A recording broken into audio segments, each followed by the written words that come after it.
حضرت شیخ عبد القادر جیلانی رحمۃ اللہ علیہ کا ذکر ہوا، حضرت شیخ مجدد الفسانی کا ذکر ہوا، ان تمام صالحین کا ذکر ہوا. ان سے ہمارا کیا رشتہ ہے؟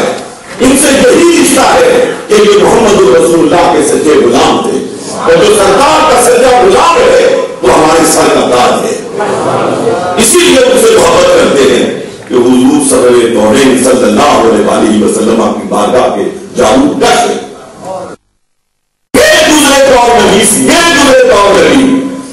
خاندان نظام کی انتہائی زبان کے دور میں بھی اگر مسلمانوں کے لیے کوئی پناہ گاہ ہے تو وہ خاندان ہے. آج بھی اس دنیا میں بھی اس مادہ پرستی کے دور میں بھی جہاں سے اللہ کی آوازیں نکلتی ہے وہ یہی خاندان ہے. جہاں سے درود مصطفیٰ کی سلامت ہوتی ہے وہ یہی خاندان ہے. میں نہیں کہتا کہ جانکاری ہے، دلوں کا بے ادا کرنے والا ہے. صورتحال کچھ بھی ہو، پیرو کو چھوڑو یا ہمیں چھوڑو، لیکن مرید سادہ کی بات کرو. اس کی بخشش کا ذریعہ تو ہے نا. ہم سے جو پوچھ گچھ ہوگی وہ تو ہوگی. ایک بار میں کہا تھا مرید سادہ تو رو رو کے ہو گیا طائب، مرید سادہ تو رو رو کے ہو گیا طائب. خدا کرے کہ شیخ کو بھی ملے یہ توفیق.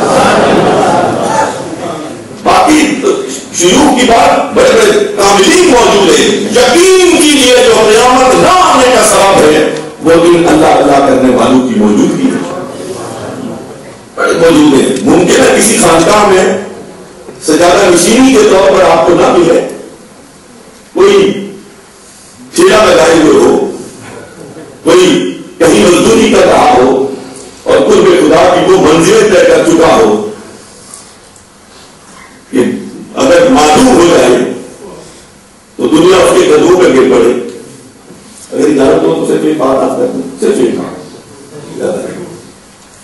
وہ ایک بات ذہن میں آگے یہ بات کرتے کرتے کہ میں نے پہلے بھی شاید آپ کو سنائی ہوگی اور نہیں ہوگی، بس یہ آخری ہے.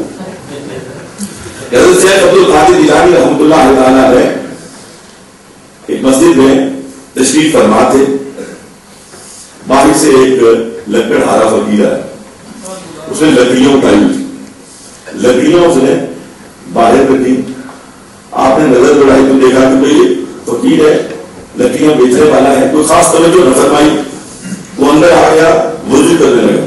تو جب آپ نے اس کے آداب وضو کو دیکھا تو آپ اس کی طرف متوجہ ہو گئے کہ یہ کوئی عام آدمی نہیں ہے جو اس احتیاط کے ساتھ وضو کر رہا. آپ فرماتے ہیں کہ جب میں نے یہ کیفیت دیکھی تو پھر میں نے آنکھیں بند کی اور گردن کو جھکایا. میں پہلے کہہ چکا ہوں کہ کچھ لوگ ہوتے ہیں جو دیکھنے کے لیے آنکھیں کھولتے ہیں اور گردن کو اٹھاتے ہیں، اور ایک مخلوق ایسی ہے جو دیکھنے کے لیے آنکھوں کو بند کرتی ہے اور گردن کو جھکاتی ہے. جو سر اٹھا کے دیکھتا ہے نا اور آنکھیں کھول کے دیکھتا ہے اس کی نظروں کی کوئی حد ہوتی ہے. لیکن یہ جو آنکھیں بند کرتا ہے اور بند کر کے گردن کو جھکاتا ہے پھر یہ زمین پر بیٹھ کے لوہے محفوظ میں لکھے ہوئے کو پڑھ لیتا.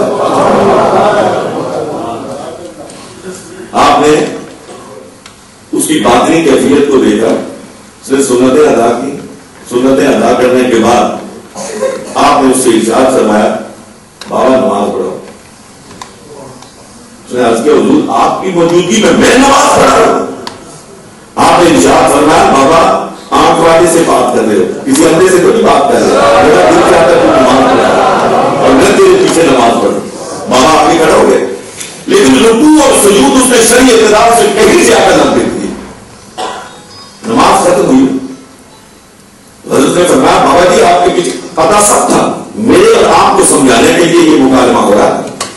بابا جی نماز پڑھنے کا تو مزہ آ گیا ہے، لیکن رکوع اور سجود آپ نے بڑے کرنے کی، اس کا کیا سبب؟ تو بابا رونے لگا، آنکھوں سے برسات شروع ہو گئی. بابے نے کہا حضور اسی لیے نماز پڑھاتا ہی نہیں، اس لیے کہ جب میں کہتا ہوں سبحان ربی الاعلی سبحان ربی العظیم تو جب تک اوپر سے آواز نہیں آتی نا لبیک یا عبدی میرے بندے میں حاضر ہوں تو مانگ کیا مانگتا ہے، میں دوسری مرتبہ سبحان ربی الاعلی کہتا ہی. اس کو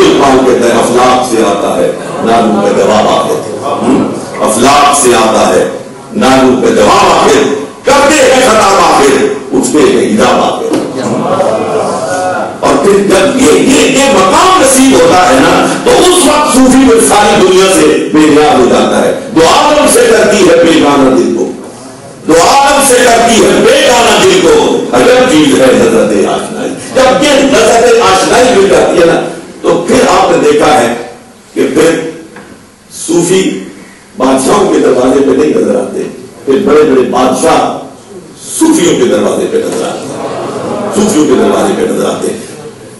یہ سب کہہ کہ دوسری بات اس میں شروع کرتے ہیں, میں معافی چاہتا ہوں. اسی طرح ہم آگے تو پایا کرتے ہیں کام کو.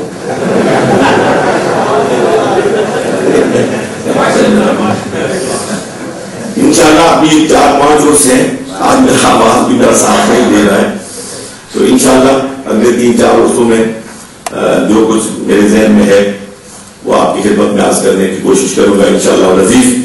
اب میں نہایت ادب کے ساتھ, نہایت احترام کے ساتھ حضرت پیر حبیب الرحمان صاحب مدد علی کی خدمت میں درخواست کرتا ہوں کہ تشریف لائیں میرے لیے, یہاں جملہ علماء اور مشائخ کے لیے, اور یہ تمام جو برادران طریقت تشریف فرما ہے ان کے لیے دعا فرمائیں.